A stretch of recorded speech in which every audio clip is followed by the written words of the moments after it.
Bonjour à tous et puis bienvenue pour cette webconférence qui est organisée par la FIMA, qui est l'association de finances de Montpellier.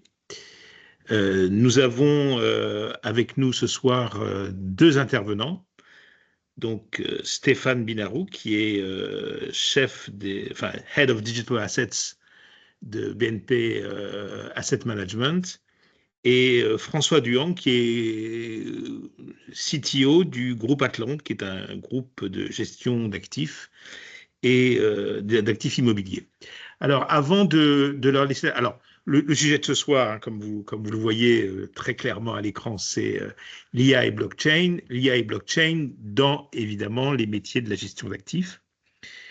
Et avant de leur laisser la parole, alors d'abord, Stéphane va plutôt parler de la blockchain et François de l'intelligence artificielle dans les métiers de la gestion, l'irruption même, dois-je dire, de l'intelligence artificielle dans ces métiers. Mais avant, je voudrais laisser la parole à Thomas Valli, qui est le directeur des études économiques de l'Association française de gestion, qui va nous faire un petit point sur l'AFG et son univers. François? Thomas, pardon.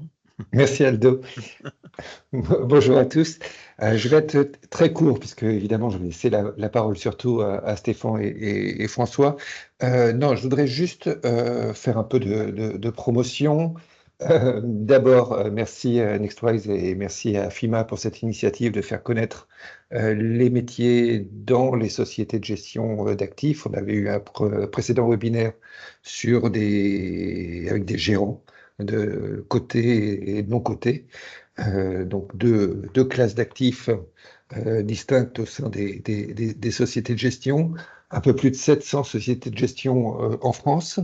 Et je voudrais juste rappeler que on renouvelle l'initiative prise l'année dernière qui permet aux membres inscrits sur la plateforme Nextwise et qui participent au challenge de déposer vos CV si vous êtes en recherche de stage. Sur la plateforme, il y a un onglet offre de stage société de gestion. Vous indiquez simplement quel niveau d'études vous êtes, quelle est la durée de votre stage, à quelle date il commence, dans quel service de la société de gestion vous voulez travailler, puisqu'il y a beaucoup de métiers dans les sociétés de gestion. Est-ce que vous voulez travailler, enfin, chercher votre stage du côté de la gestion du front, donc, ou du risque, ou du marketing, ou du commercial, ou du juridique, ou de la conformité, ou de l'informatique, à vous de dire. Vous déposez votre CV et sur le site de l'AFG, donc l'association, une page réservée pour vos CV où les sociétés de gestion pourront venir piocher si elles ont besoin de stagiaires sur cette fin d'année et sur 2026. Donc n'hésitez pas à déposer vos CV, à renseigner.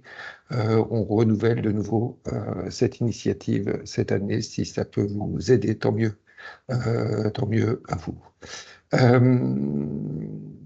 D'autres informations, cette fois-ci plus sur la partie innovation technologique, puisque c'est le sujet de ce soir. Vous avez sur le site de l'AFG aussi une page où vous avez des vidéos métiers et des fiches métiers. Il y a 15 ou 16 métiers qui sont fichés. Donc vous avez tout un descriptif sur les expériences qui sont demandées, les compétences et finalement l'agent des types dans ces métiers. Donc, ça peut vous aider aussi après dans vos recherches futures, ou vos orientations futures plutôt pour vos futurs emplois. Donc, sur le site de l'AFG, vous avez des fiches métiers et des vidéos métiers. Ça peut vous donner de l'information pour vous orienter. Dernière chose, vous avez, je crois que c'était dans l'invitation, mais sinon c'est aussi sur le site de l'AFG, vous avez un guide sur l'IA pour les sociétés de gestion, dans les sociétés de gestion d'actifs, et un guide sur la tokenisation également sur, alors je crois que c'est dans l'invitation, en tout cas vous les retrouverez sur le site de l'AFG, donc un guide pratique sur l'IA et un guide pratique sur la tokenisation, donc tout à fait en ligne avec le webinaire de ce soir. Dernière chose aussi, si vous êtes féru de technologie, il y a un livre blanc innovation technologique, c'est son nom, sur le site de l'AFG, livre blanc innovation technologique, où là vous avez beaucoup d'informations sur les différentes technologies, les différents métiers, enfin voilà, la transformation, je dirais, de la technologie dans les métiers de la gestion d'actifs, là aussi sur une quinzaine de chapitres. Donc, n'hésitez pas si vous êtes intéressé, vous avez de l'information à ce niveau-là. Bon, maintenant que j'ai fait toute la promotion et le passage d'informations, je laisse la parole évidemment à Stéphane et François. Merci beaucoup. Merci Thomas. Alors attendez, je me remets sur. Avant de laisser la parole à Stéphane, je me présente quand même, il y a beaucoup de gens parmi vous ce soir qui ne me connaissent pas. Donc, je suis Aldo Sicurani, le cofondateur et directeur général de Nextwise, et Nextwise qui est l'organisateur du Next Challenge et du Euronext Trading Game. Le Next Challenge commence sa 5e édition le 6 octobre. Donc, je vous invite, pour ceux qui ne le connaissent pas, à télécharger l'application qui est gratuite d'ailleurs sur l'application Nextwise sur votre store et bien sûr à y participer. Jusqu'à présent, plus de 6000 étudiants y ont participé depuis 5 ans, donc, et nous l'avons ouvert à partir de cette année à 6 autres pays européens qui sont de l'univers d'Euronext. Donc, comme je le disais, 2 sujets ce soir, liés ou pas, on va le voir, l'intelligence artificielle et la blockchain. Et je laisse tout de suite la parole à Stéphane Binaru qui va nous parler plus précisément de blockchain. Merci beaucoup, merci pour l'invitation. N'hésitez pas à me poser des questions ou à les noter dans le chat si vous en avez. Aujourd'hui, je voudrais vous parler plus précisément en effet de blockchain et j'ai quelques slides que je voudrais partager avec vous afin que vous puissiez comprendre les grands concepts tout d'abord et puis ensuite je vous dirai plus en détail ce qu'on fait au sein de BNP Paribas Asset Management. Donc voilà, quelques concepts. Je vous parlerai des différentes classes d'actifs digitaux et puis ensuite je donnerai quelques exemples. Alors pour commencer, oui, on peut passer à la slide suivante. Pour commencer, ce qui est intéressant avec cette technologie blockchain, c'est le fait de pouvoir réaliser un cut-paste sur Internet. Si on prend l'exemple d'un email, aujourd'hui, lorsque vous envoyez un mail, vous avez la copie de ce mail que vous avez envoyé dans votre boîte mail. Et donc, tout est copié à l'infini dans ces réseaux Internet. Et l'idée qui est derrière cette technologie blockchain, c'est de pouvoir transmettre une valeur digitale sans que cette valeur ne soit dans votre wallet, dans votre boîte mail, etc.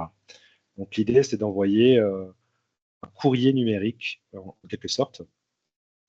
Et donc, au départ, on parlait, dans les années 90, de ce qu'on appelle le Web 1, c'était la capacité de seulement lire de l'information sur Internet.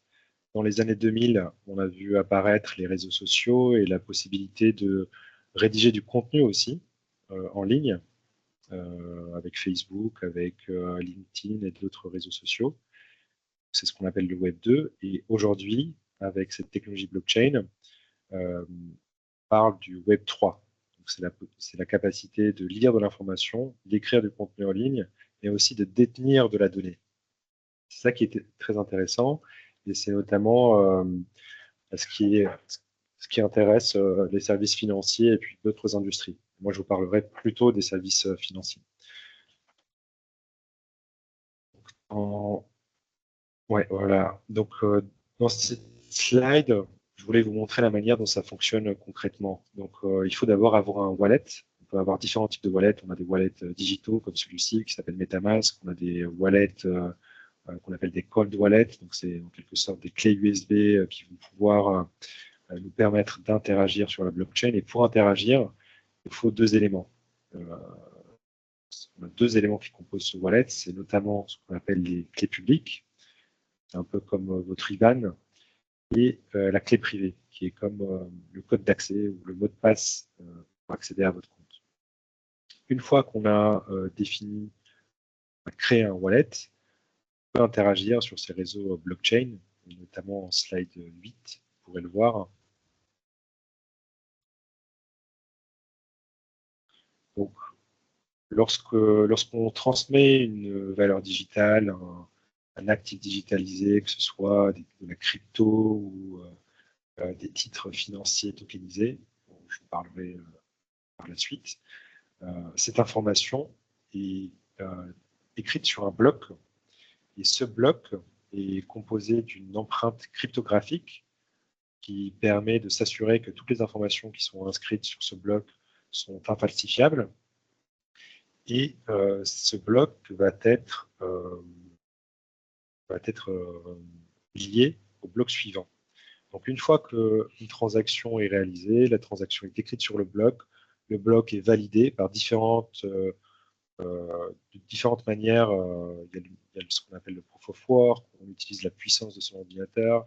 Il y a ce qu'on appelle le proof of stake qui permet d'utiliser des jetons qu'on met en gage. Et donc si jamais on corrompt l'information, on perd les jetons qui ont été mis en gage.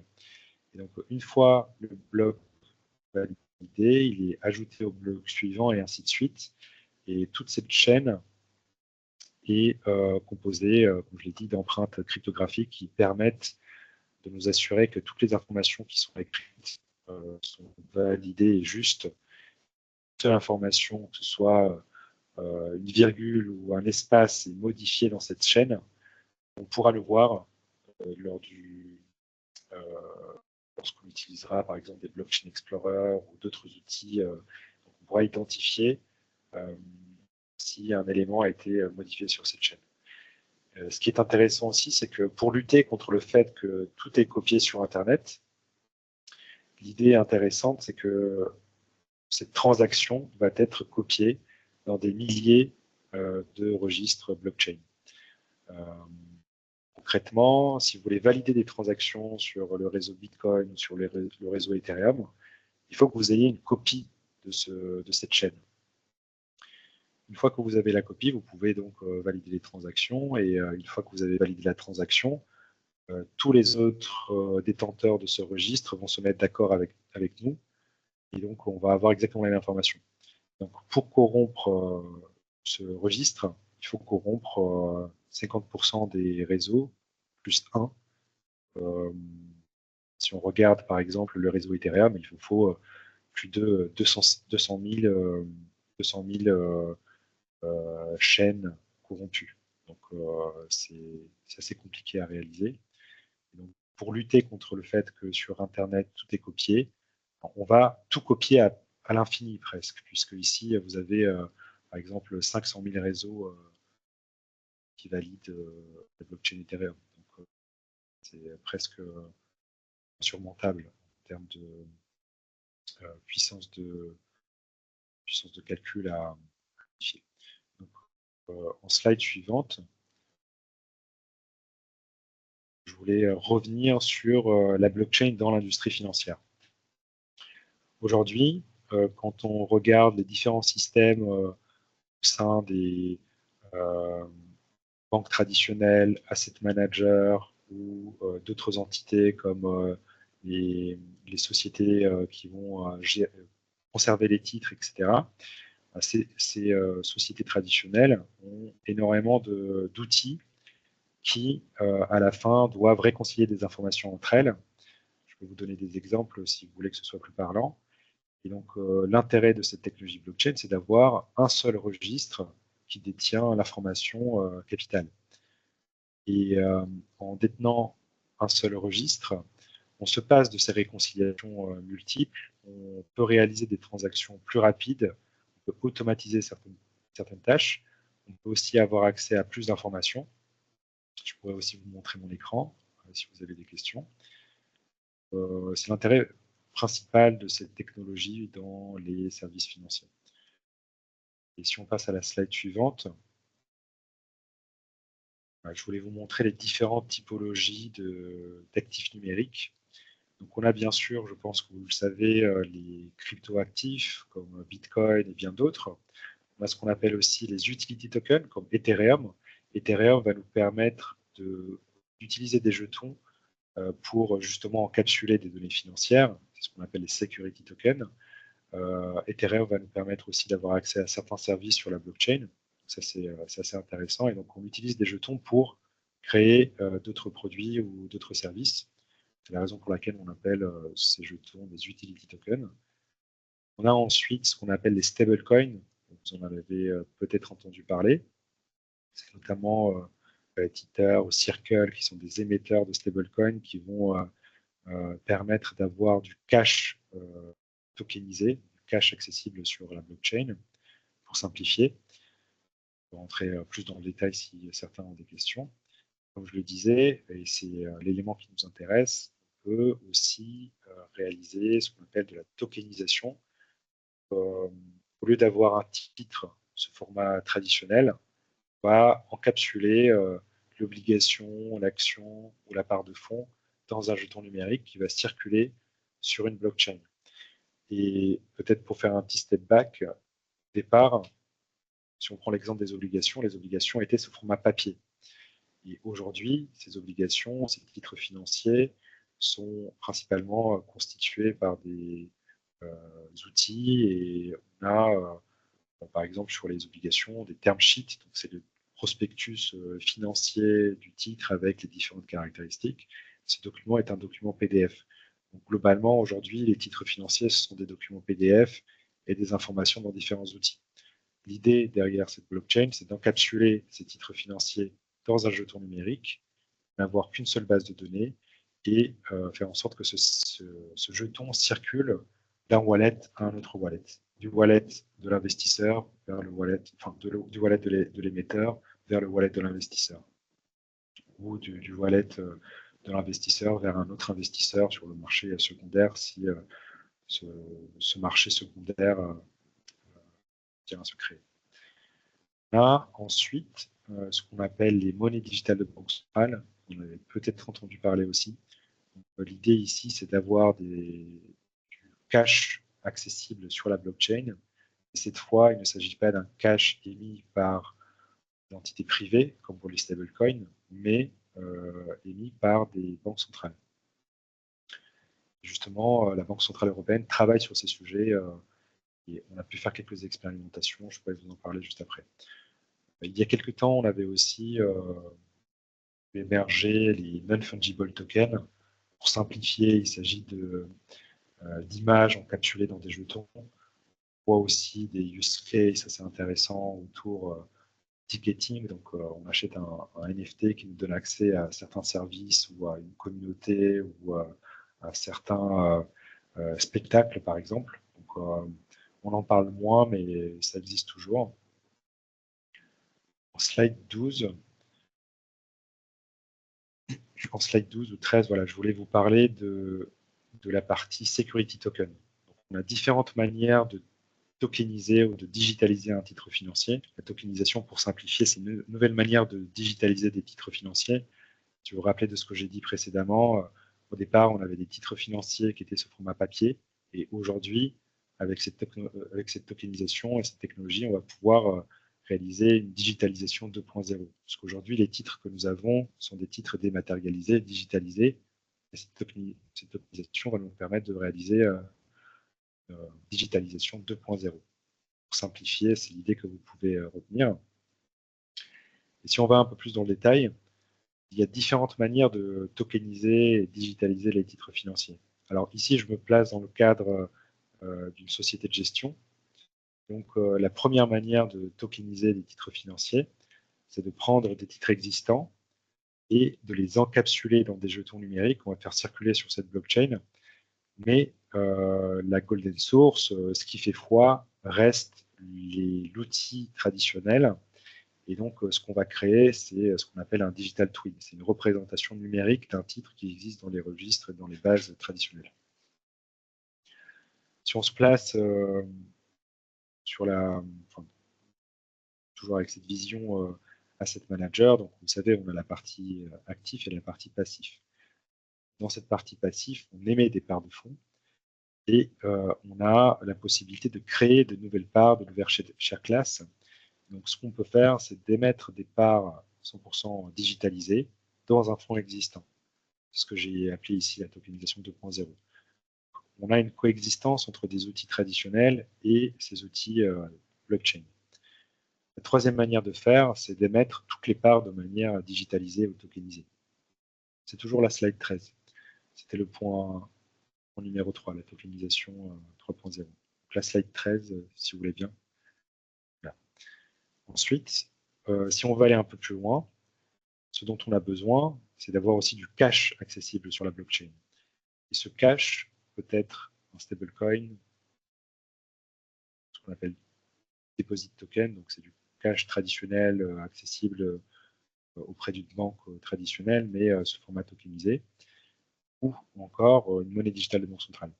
Lorsque nous avons le titre sur la blockchain et le cash sur la blockchain, ça devient intéressant parce qu'on peut réaliser ce qu'on appelle des atomic settlements, c'est-à-dire des transactions réalisées et settlées, donc finalisées sur la blockchain et en quasi temps réel.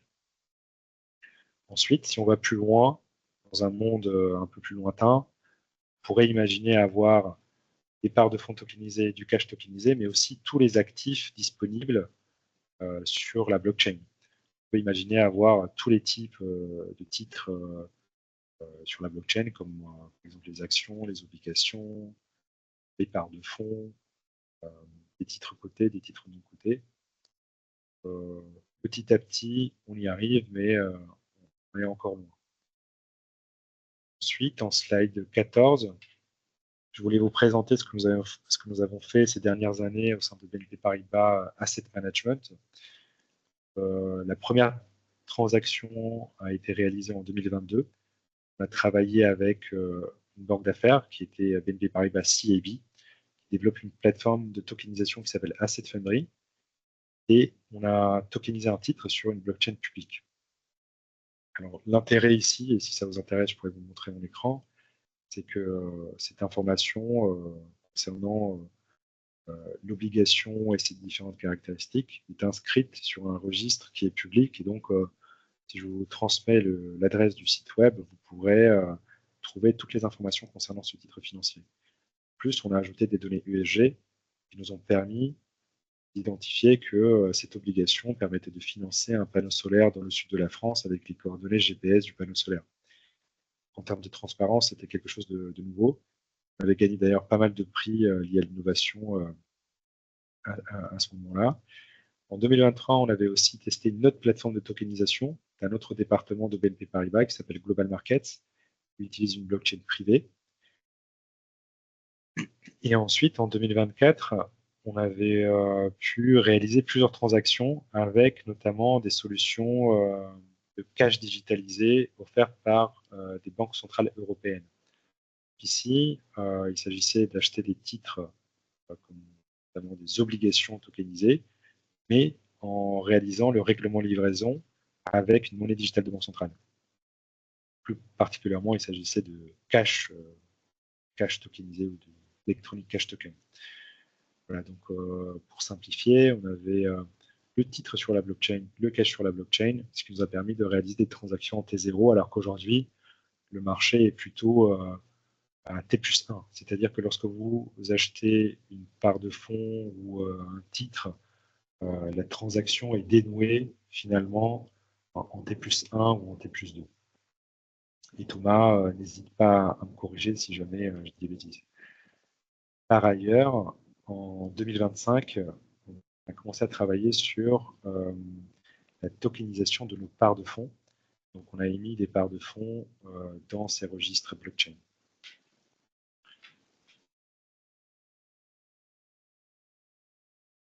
N'hésitez pas si vous avez des questions. Vous pouvez soit nous les poser directement, soit est rédigé dans le chat et puis on en parlera à la fin. Oui, mais merci beaucoup Stéphane. Je pense qu'on va garder les questions pour la fin. Très bien. Parce que il y a peut-être des réponses que vous pourrez tous les deux de faire sur ce sujet blockchain. Alors, François, maintenant, c'est plutôt à vous de nous parler de l'intelligence artificielle. Donc, je vous rappelle que vous êtes directeur des systèmes d'information d'Atlante. C'est bien marqué à l'écran. Alors, pour lancer le débat, bon, l'intelligence artificielle, c'est quand même quelque chose qui existe depuis longtemps, mais maintenant on parle beaucoup d'intelligence artificielle générative. Euh, En quoi ça a un impact dans le monde de la gestion d'actifs et en particulier dans les systèmes d'information dont vous vous occupez plus particulièrement? Oui, en effet. En fait, je vais reprendre la casquette de directeur des systèmes d'information au niveau de Atlan, qui est une société de gestion immobilière.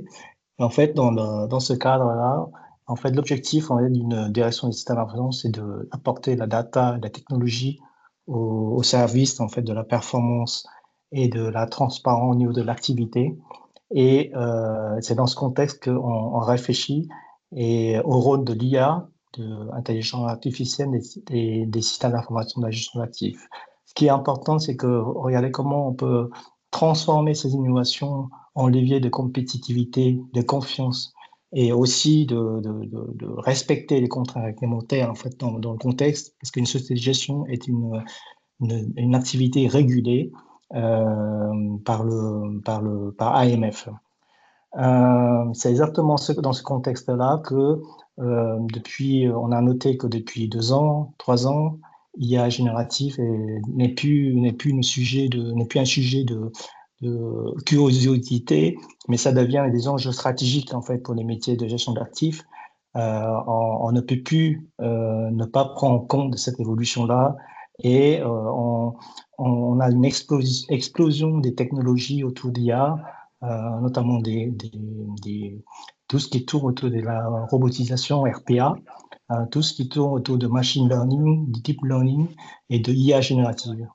Et en même temps, on a une pression réglementaire qui est de plus en plus forte pour cadrer tous les usages autour de ces technologies. Je vous donne un petit peu des noms peut-être barbares. C'est notamment IA Act qui a été entré en vigueur en août 2024 et ça se poursuit, qui donne un cadre d'utilisation de IA au sein de tous les acteurs sur le marché. Et en même temps, on a aussi une articulation à prendre en compte dans ce qu'on appelle la directive DORA. La directive DORA, c'est la directive qui permet d'assurer une résilience opérationnelle de l'activité au niveau du monde de la gestion d'actifs. Donc tout cela fait qu'on a un cadre, une pression réglementaire de plus en plus forte. Mais ce cadre, il est fixé, il est stable ou il peut y avoir encore des évolutions importantes qui peuvent ce qui complique un peu votre tâche dans la mesure où les périmètres, les frontières sont encore relativement floues, non? Tout à fait, tout à fait.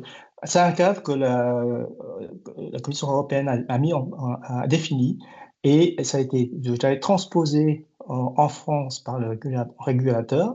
Et c'est un cadre, effectivement, qui, je pense, qui va être amené à évoluer comme la technologie va évoluer.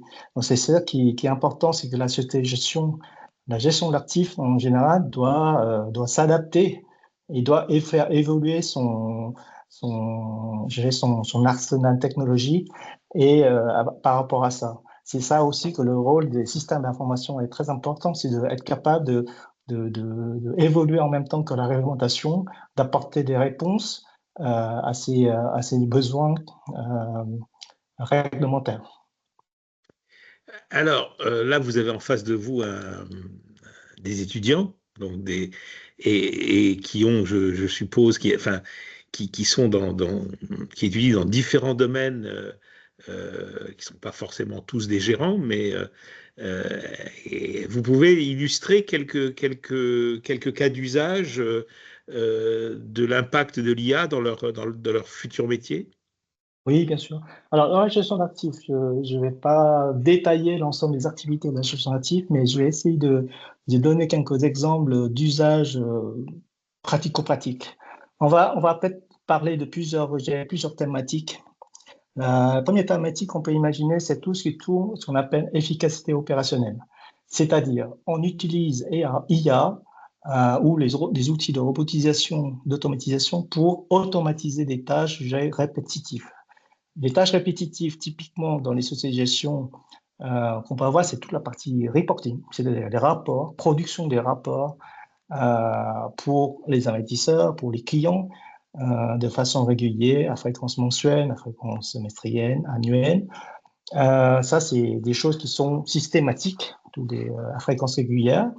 On a des contrôles de conformité qui sont aussi des choses répétitives qu'on peut systématiser et industrialiser avec ces outils-là. Au niveau de la comptabilité, on a tout ce qu'on appelle des rapprochements, la réconciliation des opérations. Donc ça aussi, c'est des choses qui sont très répétitives et dans lesquelles on a un vrai gain de productivité qu'on peut mettre en œuvre. Voilà, ça c'est la partie efficacité opérationnelle. Si on regarde un peu plus sur le côté gestion des portefeuilles et recherche, c'est là aussi que c'est un terrain de jeu assez immense pour tout ce qui tourne autour de la machine learning, deep learning, pour analyser des données marché qui peut être massif.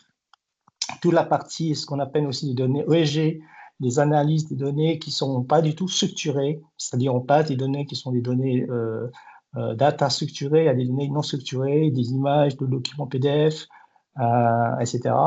On peut, par exemple aussi, un exemple tout simple, c'est de pouvoir identifier des risques de défaut d'une société, d'un titre, d'une obligation, d'une contrepartie, ou de l'autre côté, je prends l'exemple côté immobilier, c'est estimer des flux de fréquentation des centres commerciaux.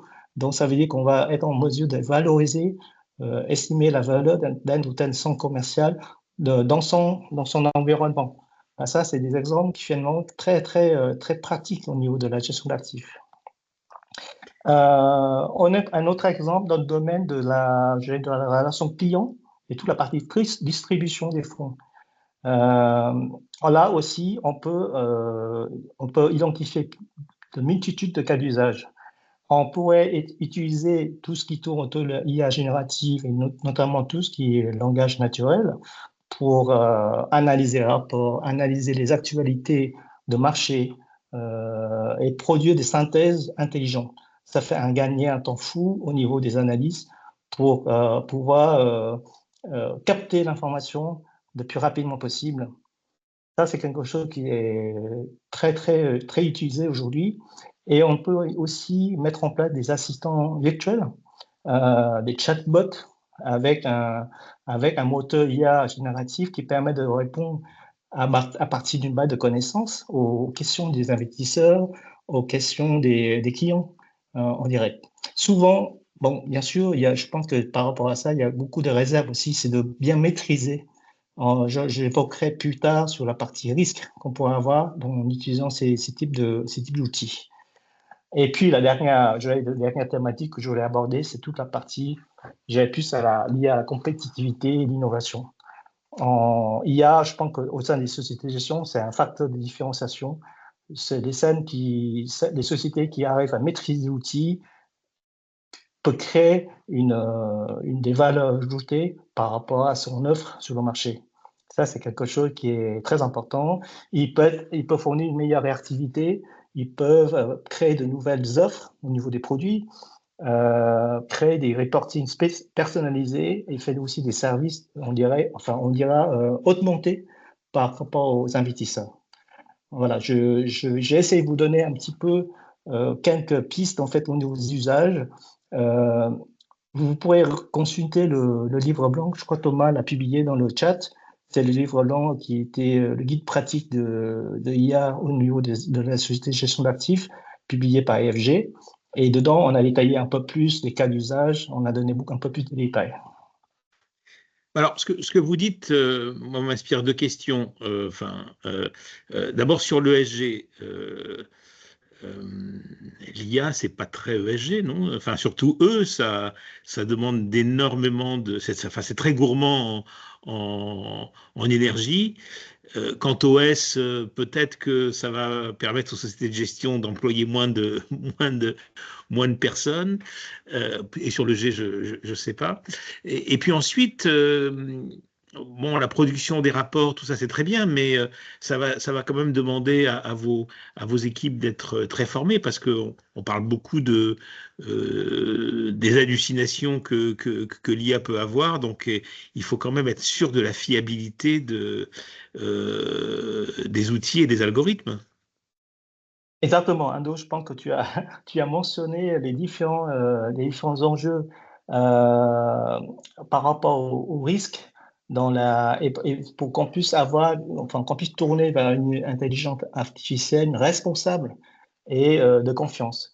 Effectivement, le premier point sur ESG, c'est qu'effectivement, tourner des moteurs, des engins, des moteurs d'intelligence artificielle peut mobiliser beaucoup d'énergie. C'est pour ça que lorsqu'on met, en fait, dans la pratique, c'est d'identifier des solutions adaptées à son besoin. Il ne s'agit pas de prendre quelque chose qui est très consommateur pour un besoin minime.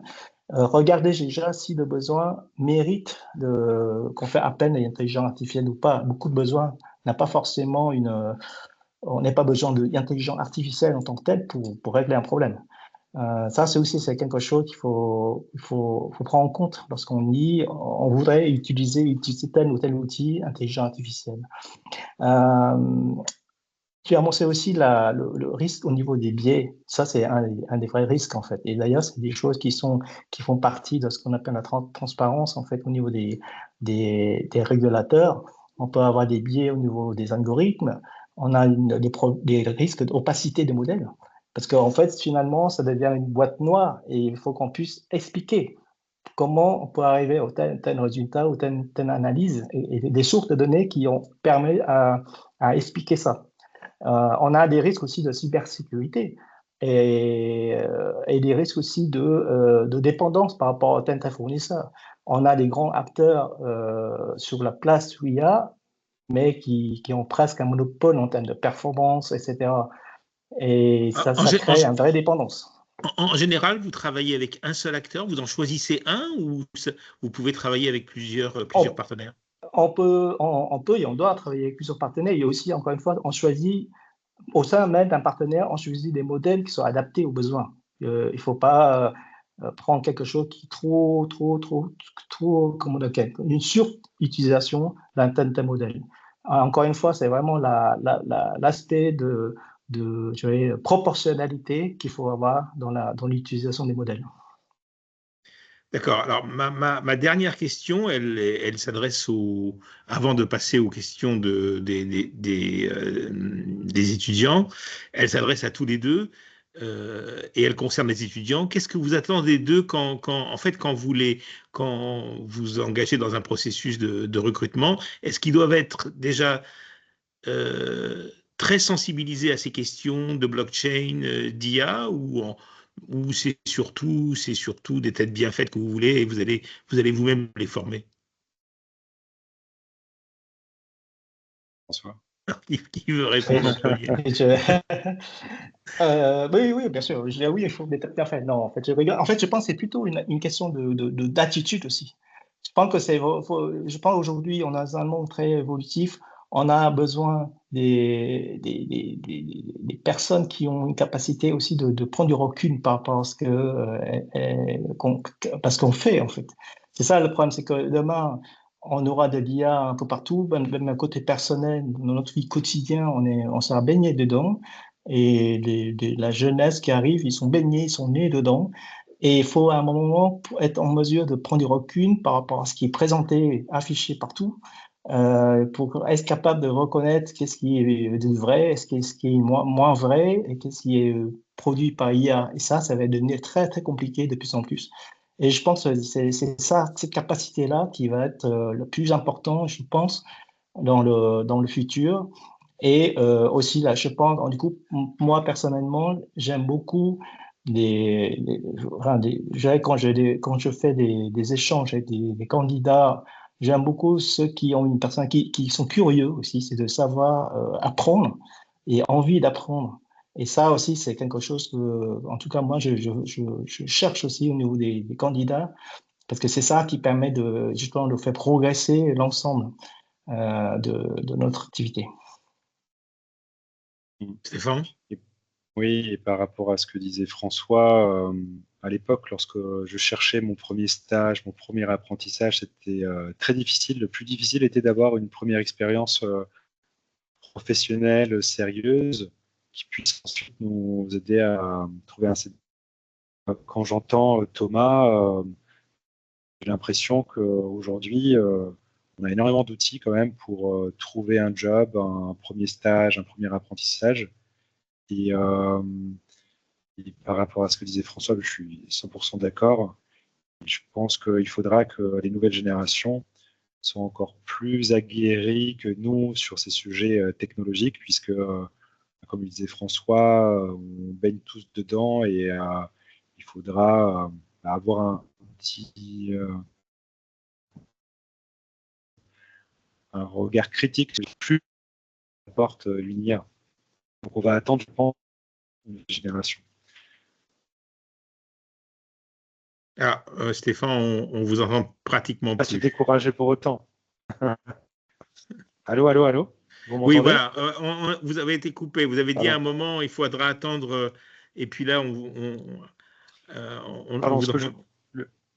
oui, le dernier message que je voulais passer, c'est que je pense qu'on s'attendra à beaucoup plus de la part de cette nouvelle génération, puisque il faudra aller plus loin que ce que nous permettent d'avoir les intelligences artificielles, ChatGPT, Copilot, etc. Donc, il faudra aller plus loin que ce qu'on peut voir lorsqu'on fait des recherches en utilisant ce genre d'outils. Donc, ce sera un monde, pour moi, un peu plus compliqué. Donc, il faudra bien sûr se former, être curieux et avoir de l'intelligence, une Humaine. intelligence humaine et aussi de savoir distinguer ce qui vient et qui a été pondu en quelques secondes par une intelligence artificielle et ce qui a été travaillé, revu par un être humain avec une vraie valeur ajoutée. Thomas, tu voulais intervenir? Oui, non, juste par rapport à cette question et rebondir sur ce qui a été dit. Évidemment, avec les évolutions technologiques, il y a des besoins de compétences nouvelles qui vont apparaître, mais il y aura évidemment des besoins de personnes qui savent coder pour développer. Ça, c'est des métiers particuliers et je pense qu'après, il y a aussi surtout des besoins de savoir bien utiliser l'IA et ça, ça doit se répandre dans presque tous les métiers. Donc, il y a la formation sur une bonne utilisation de l'IA, parce qu'il y a certains biais, et François en a parlé, ou des risques de cybersécurité. Ça, c'est une chose. Et puis, des métiers très spécifiques sur le codage et le développement pour développer des modèles d'IA propres aux fonctions de gestion, aux fonctions d'autres métiers support dans les sociétés de gestion. Donc, il faut une évolution des compétences en termes de métier et même pour l'ensemble des salariés, je pense, dans les sociétés de gestion. Est-ce qu'il y a des questions parmi les étudiants? Oui, Samik, allez-y, on vous écoute. Alors, bonjour. Vous Samy, m'entendez pardon. bien? Vous Oui, m'entendez oui, bien? on vous entend très bien. Très bien. Bah, écoutez, de toute façon, je tiens à vous le dire, c'est un énorme honneur pour moi de faire partie de la conférence. J'ai une question que je pense beaucoup d'étudiants se sont posées et même beaucoup de personnes se posent. Je travaille actuellement avec l'IA. J'ai lu des livres et plusieurs blogs, plusieurs articles, par exemple le livre de ChatGPT en entreprise de Mathieu Cortési. Il disait que justement l'IA est plus considérée comme un outil plutôt que justement un remplaçant. Et que si on devait justement s'inquiéter justement de ce fameux remplacement de l'IA, parce que quand même on est en train de grandir là-dedans et on voit que ChatGPT 5 et ce que les autres IA arrivent à faire, c'est quand même, ça avance très très très vite. J'ai hâte de voir ce qui va se passer par la suite. Mais est-ce que vous pensez que justement ces fameuses 38 ans que disent les fameux blogs ou articles, vous pensez que on doit s'inquiéter par rapport à ça, ou alors justement on doit plutôt se rassurer de dire que c'est un outil, que ça restera un outil, ou que justement on doit commencer à s'inquiéter, commencer à comprendre comment marche l'IA? Quels sont vos points de vue par rapport là-dessus? Je peux juste peut-être apporter un premier élément de réponse par rapport à ça. Samik, merci pour ta question. Euh, Effectivement, en fait, je pense, en tout cas, moi, je suis convaincu que l'IA n'est pas là. Donc, je reste dans le cadre de la gestion d'actifs. On peut pas, il ne sera pas en mesure de remplacer tout le savoir-faire des gérants, par exemple. Les gérants, c'est ceux qui prennent en charge les portefeuilles, qui fait valoriser le portefeuille à partir des activités d'investissement. Et il ne pourra pas non plus remplacer des équipes entières de contrôle. J'ai mentionné que les tâches de contrôle répétitives peuvent être assurées par l'IA, mais à un moment donné, pour dire qu'il existe un tel ou tel contrôle, ou le résultat des contrôles, et est-ce que c'est pertinent, est-ce que c'est juste, est-ce que c'est valable, ça reste de l'humain en fait. Ça veut dire que voilà, il y a quand même quelque part un humain qui va valider ce résultat-là. Et la valeur qu'on peut avoir effectivement dans l'utilisation de l'IA, c'est l'alliance entre cette intelligence humaine et la puissance de la donnée et comment on pourra l'exploiter. Je pense que c'est là que la vraie valeur ajoutée qu'on a par rapport à l'arrivée de l'intelligence artificielle. Voilà, je pense que c'est ça qu'il faudrait qu'on... C'est comme ça que je vois les choses. Le défi, c'est de pouvoir transformer notre système d'information par rapport à des leviers d'innovation comme l'IA, avec une confiance et une performance durable au sens responsable et durabilité au sens OEG. Voilà, c'est comme ça que je vois les choses. J'espère d'avoir répondu à ta question là-dessus. Honnêtement, sur les 38 ans, que justement beaucoup d'études de sa vie, vous n'avez pas, pour le coup, je le vois littéralement que c'est un peu plus clair pour vous. Je vois aussi que pour vous, la notion, c'est vraiment considéré comme un outil, on doit l'accompagner, on doit le guider. Là-dessus, c'est clair et je suis d'accord avec vous. Mais est-ce que vous pensez que justement, ces 38 ans, l'humain sera totalement remplacé, voire inutile pour le coup? Parce qu'on le sait très bien que l'IA apprend beaucoup plus vite, mais pour le coup, la seule chose pardon, qu'elle ne sait pas faire, c'est justement, on lui donne des ordres, et c'est que comme ça que ça marche, justement. C'est pour ça qu'on dit que c'est un outil. Donc, je vous repose la question. Est-ce que pour vous, Samy, ces 38 ans sont favorables? je ne connaissais pas ce concept des 38 ans, mais pour moi, à l'avenir, certaines choses ne changeront pas. On aura toujours envie d'aller voir un banquier qui est une personne réelle, physique, et on aura besoin à l'avenir aussi de certains services traditionnels où on a un contact humain. Hmm. Je pense par exemple à un agent immobilier. Lorsqu'on fait un achat immobilier qui est un achat important dans une vie, on va forcément avoir besoin d'être rassuré et la présence humaine rassurera. Donc certains préféreront peut-être parler avec un chatbot. Je pense que pour les décisions importantes, l'être humain sera toujours là. Mais ça, c'est un avis personnel et on ne peut pas vraiment se prononcer sur le futur. Et moi, je suis plutôt optimiste et pas inquiet.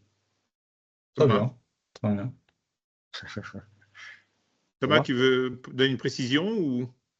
Oui, peut-être juste les différences peut-être se feront aussi entre les métiers régulés et des métiers qui ne le sont pas. Les métiers financiers, notamment dans les sociétés de gestion, la gestion d'actifs, sont des métiers régulés.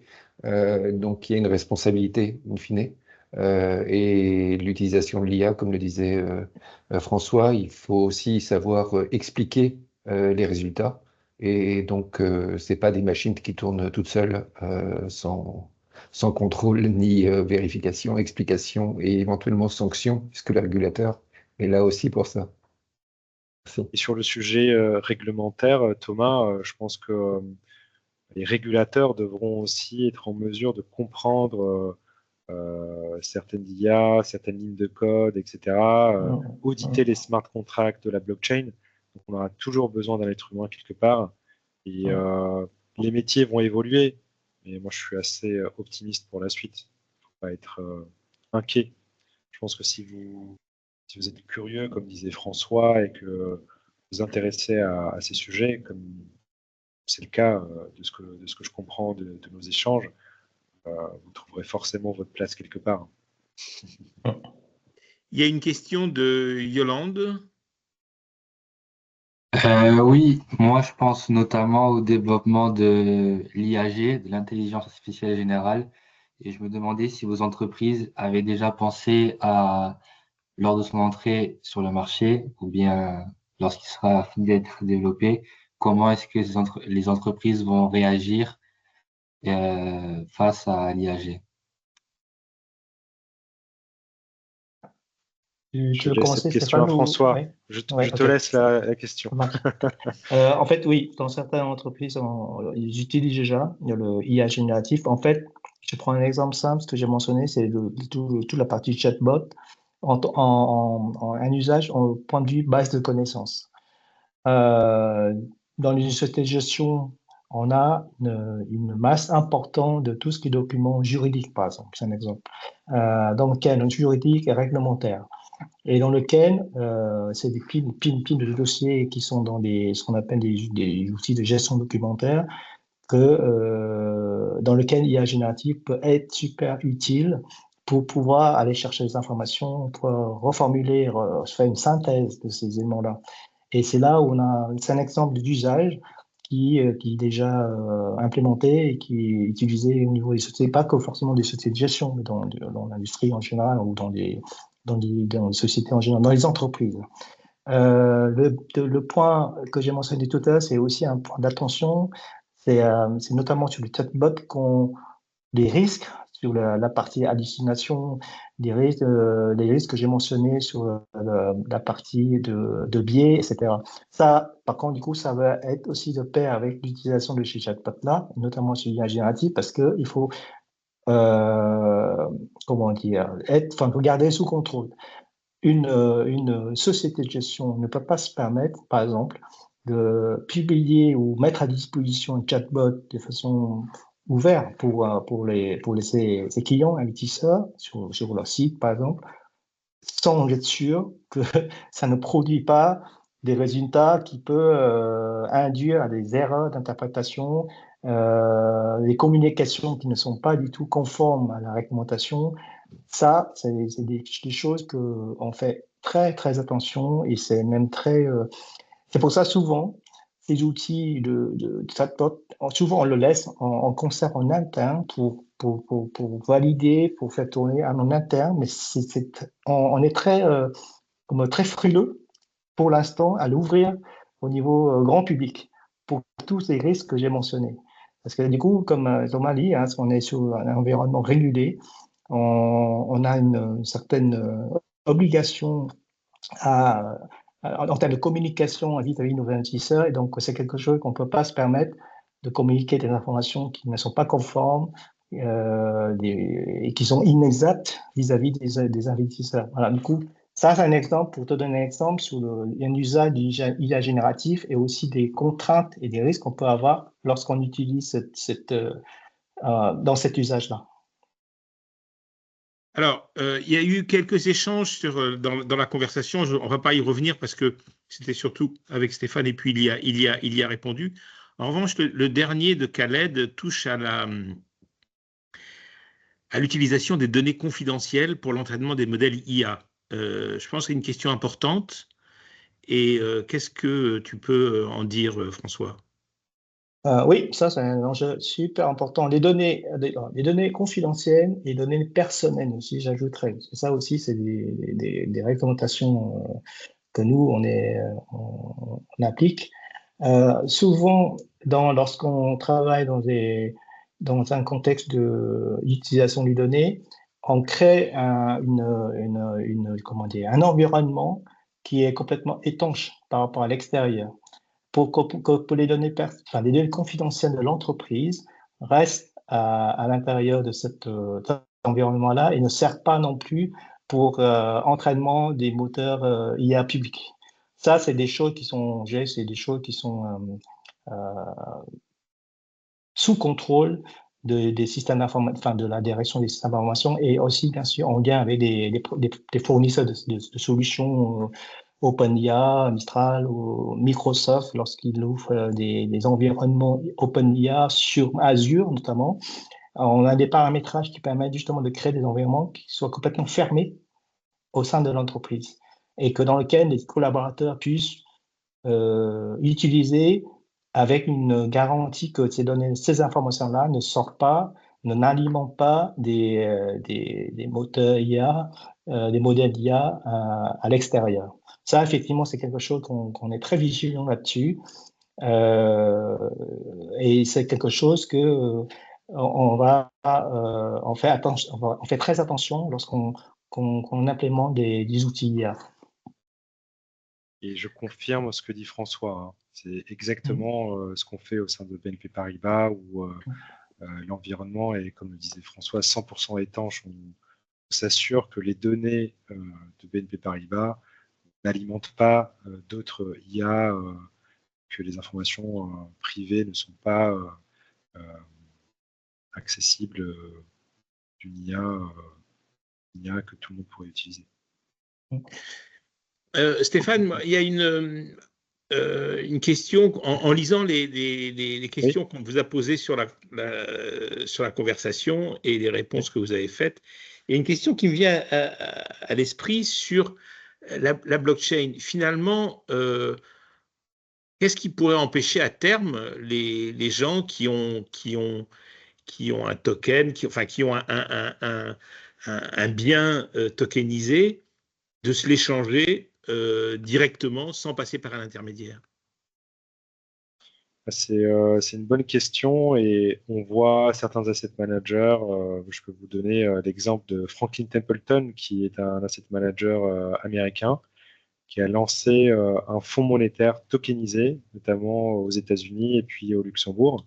Et Franklin Templeton permet aux détenteurs de ces parts de fonds de les échanger avec d'autres investisseurs, mais ça reste encore une fois dans un environnement clos.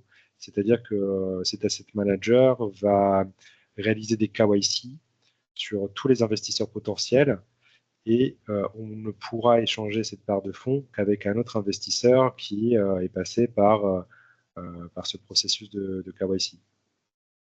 Donc, à long terme, on peut imaginer des systèmes beaucoup plus ouverts où on échange ces parts de fonds en peer-to-peer, donc d'un investisseur à un autre, mais je pense qu'il y a encore des aspects réglementaires à revoir, il y a des points aussi techniques.